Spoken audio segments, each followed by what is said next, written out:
All right, guys, we're back with more revolutions. This time in Latin America and Haiti. We're going to start out actually with Haiti. But Age of Enlightenment. The Age of Enlightenment causes new ideas to go about the world with John Locke, Voltaire, Montesquieu, Rousseau, and other guys and their new ideas on how they want to move away from absolute monarchies towards these democracies and these countries that we're going to talk about. A lot of them uh, were colonies of Spain or France, and a lot of them held slaves.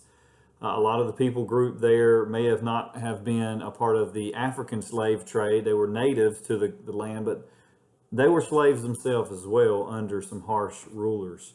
So let's start out here with we're talking about the Caribbean there. Haiti is on the island of Hispaniola with the Dominican Republic.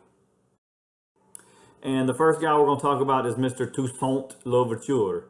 Mr. Toussaint was a slave himself.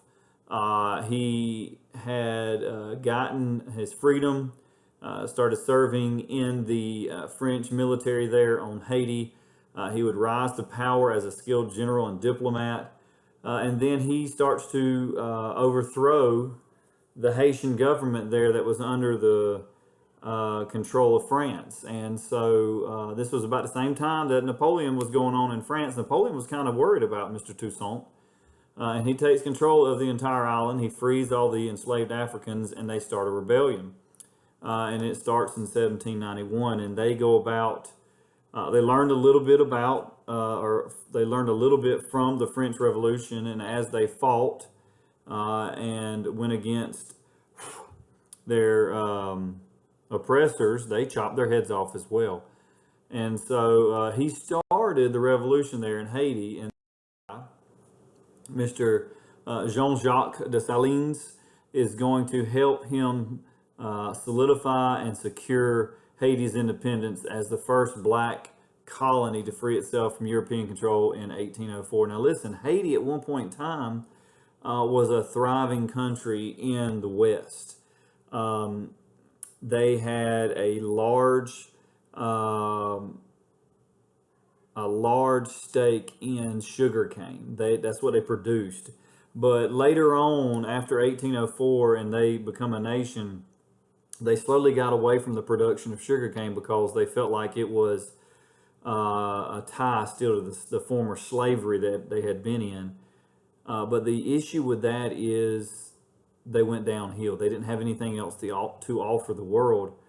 And so they become a very poor country. And we know that it is like the poorest or the second poorest country in the Western Hemisphere. I know it's like the second or third poorest country in the world.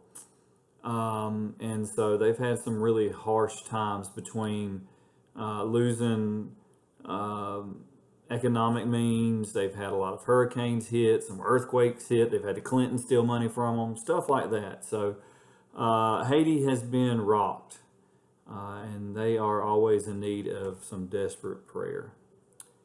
All right, let's move on to Latin America. We're talking about Mexico, Central America.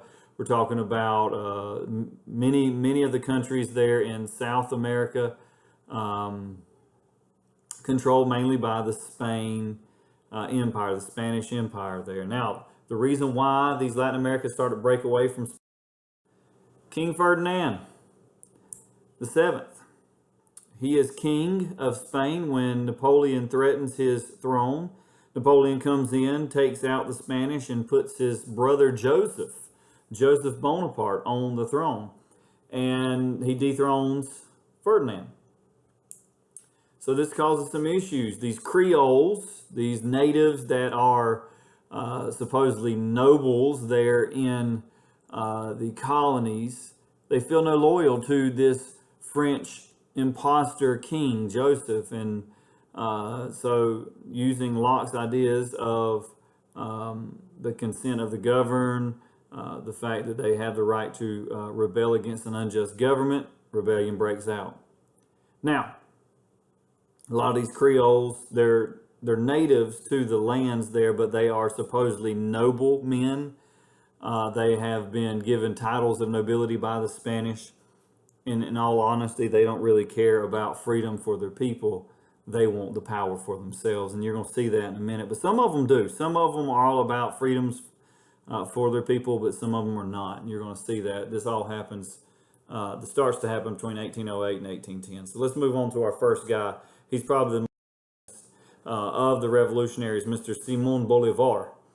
Mr. Bolivar has an actual country named after him in South America, Bolivia.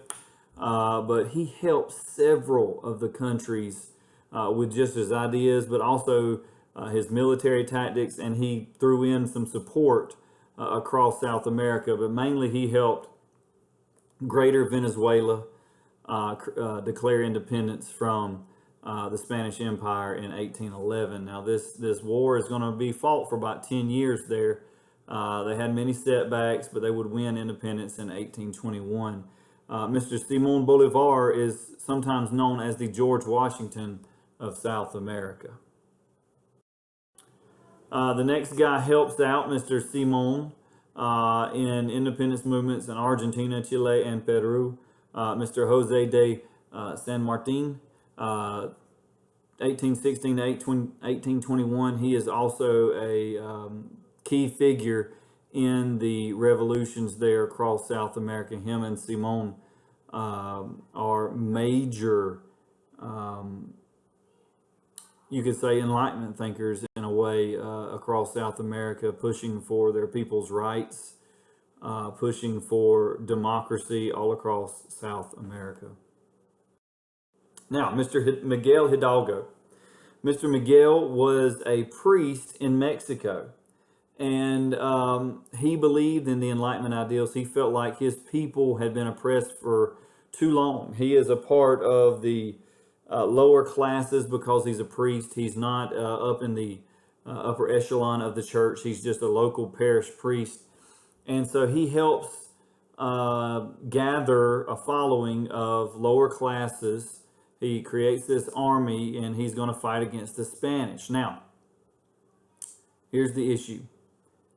There was a Creole, native-born nobleman who is going to fight first with the Spanish to keep his power. Mr. Augustin de Iturbide. He is going to actually defeat Miguel. He's going to chop off Miguel's head and put down the rebellion of the lower classes there in Mexico. This is going to set Mexico back for a little while. 1810 to 1815, you're going to have some Creoles, some native-born nobility rule with an iron fist. This is where you start to see the stories of what's his name?